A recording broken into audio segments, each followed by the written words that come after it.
जरा सोचिए, सोने से बना एक पूरा का पूरा शहर, और वो भी ऐसा जो बस एक रात में समंदर में कहीं खो गया।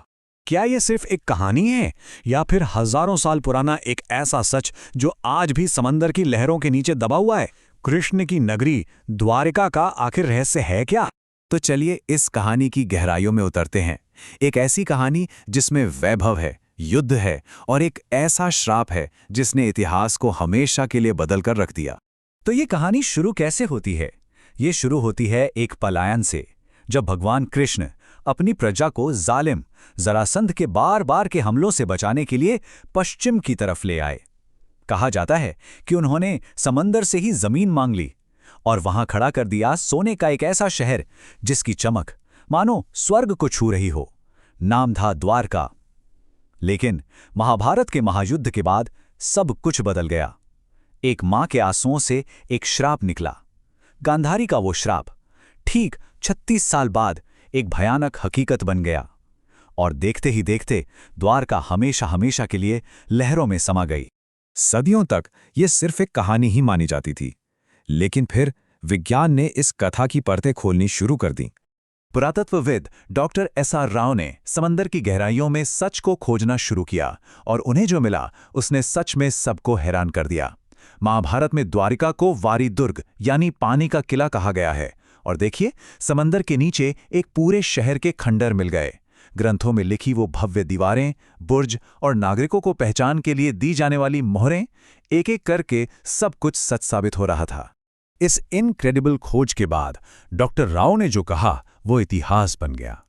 उन्होंने ऐलान किया कि महाभारत में बताई गई द्वारका और उसका समुद्र में डूब जाना ये सिर्फ कहानी नहीं बल्कि एक प्रमाणित सच है। एक मिथक अब हकीकत बन चुका था। लेकिन द्वारका की कहानी सिर्फ उन खंडहरों में कैद नहीं है, वो आज भी धड़कती है। यहां द्वारकाधीश कोई मूर्ति नहीं बल्कि एक जीवित राजा है। जरा महसूस कीजिए इस बात को। सुबह मंगला आरती से उन्हें जगाया जाता है, फिर श्रृंगार आरती में एक सम्राट की तरह उनका श्रृंगार होता है, और रात में शयन आरती के बाद उन्हें आराम करने के लिए सुलाया जाता है। इतना ही नहीं, दिन भर में 11 बार, जी हां 11 बार उन्हें शाही भोग लगाया जाता है। ये सिर्फ पूजा नहीं है, ये प्रेम है, एक राजा की सेवा जो सदियों से बिना रुके ऐसे ही चली आ रही है। और कमाल की बात यह है कि ये आस्था सिर्फ इतिहास की किताबों में बंद नहीं है, बल्कि आज की पीढ़ी के दिलों में भी उतनी ही मजबूती से जिंदा है।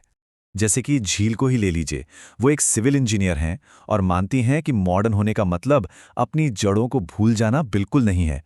या फिर हितेन को देखिए, एक टैटू आर्टिस्ट जिनकी कला ही उनकी भक्ति का जरिया है।